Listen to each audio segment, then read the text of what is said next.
Tiruvallur train சம்பவத்த கேள்விப்பட்டப்போ ரொம்ப மனசு வருத்தமா இருந்தது.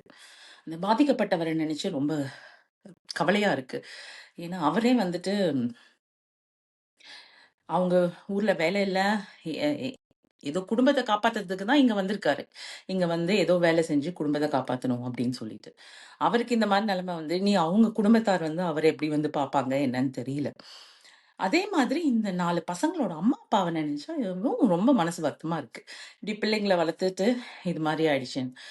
இத பத்தி வந்து நான் வந்து பேசக்கூடாது அப்படின்னு தான் நான் நெனச்சிருந்தேன். ஏன்னா ரொம்ப வருத்தமான விஷயம். எதுக்கு நம்ம பேசணும் அப்படின்ட்டு. ஆனா இன்னைக்கு காலையில சீமானோட வீடியோ பார்த்தேன். பார்த்துட்டு எனக்குள்ள இருந்த வருத்தம்லாம் கோவமாயிடுச்சு.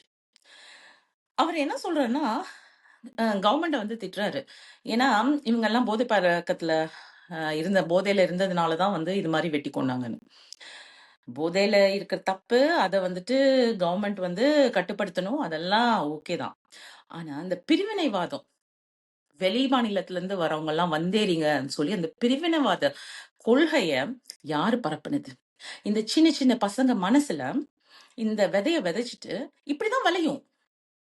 அந்த விதைய நீங்க வந்து சீமான், நீங்க பண்ற பிரிவினைவாத கொள்கைகள், அந்த விதைய நீங்க விதைச்சு இப்படிதான் அது வந்துட்டு எ எ அதோட ம் பிரதிபலிப்பு இதுதான். இந்த பிரிவினை அரசியல பண்ணி, பண்ணி, பண்ணி மித்த மாநிலத்துல இருக்கவங்கள எல்லாம் வந்தேறின்னு சொல்லிட்டு, நீங்க பண்ணது தப்பு தான் இது மாரி வந்திருக்கு. என்னோட வேண்டுகோள் என்னன்னா, நீங்க உங்க பிரிவினை கொள்கைய மாத்திக்கோங்க.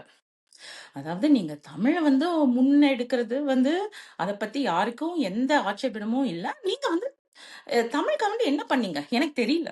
இந்த மாதிரி தமிழுக்கு ஏதாவது நல்லது பண்ணலாம். அத வுட்டுட்டு, மித்த மாநிலங்களுக்கு அதாவது எதிர்வினையா பண்றது தான் தப்பு. அந்த தப்பு வந்துட்டு தயவுசெய்து இனிமேல் பண்ணாதீங்க.